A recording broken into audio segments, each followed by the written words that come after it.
Hello guys! Ito naman ako ulit. May papakita ko, nagluluto pa ako ng nilagang manok. Wow! Mostly kasi, pag nagluluto tayo, tinulang manok. Sa akin, nilagang manok yan. Parang naglaga ka ng baboy, kaso nangyayari, manok lang po. Ang nangyayari, yun po ang ginagawa ko. Nagluluto ako, lagay ko siya ng gulay. Huwag kayo maglagay, pag naglaga ka ng manok, mga kapatid, huwag tayo maglagay ng mantika. Kasi, ang nangyayari sa akin, ganyan lang. Ayan ang sahog, pechay. Naglagay mo ko ng pechay, yung yung matitigas na pechay muna. Tapos patatas, tapos lalagyan ko siya ng repolyo, ang huli. Kusa siya lumalabas sa mantika pag tayo. Pag naglaga ng manok. Kasi yung manok mismo, may sariling mantika yung karne. Kaya masarap. Masarap talaga siya. Kaya yun ang ginagawa. Pakulo ka ng pakulo ng chicken. Ang nangyayari, lumalabas sa mantika niyan. Kaya ang sarap ng sabaw. Yan. Kasi mostly, ang gumagawa, tinulang manok. Ako hindi. Nilagang manok yan ang hindi ginigisa. Sibuyas lang ang sahog niyan guys. Sibuyas lang.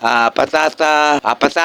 Tapos repolyo at saka pechay. Yan guys, later. Palulutuin ko muna sa dali ang gulay. Late lang.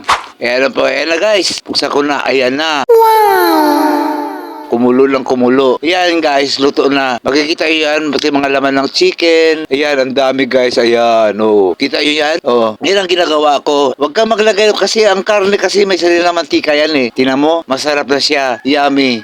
Kaya huwag nyo kalimutan guys. Don't forget, like, share, and follow my reels. Huwag nyo kalimutan. Till then, next video. Tignan nyo ulit, oh. Oh.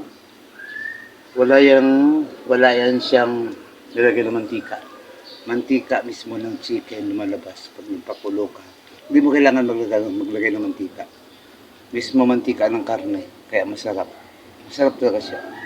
Hanggang sa mula guys. Bye-bye. See you.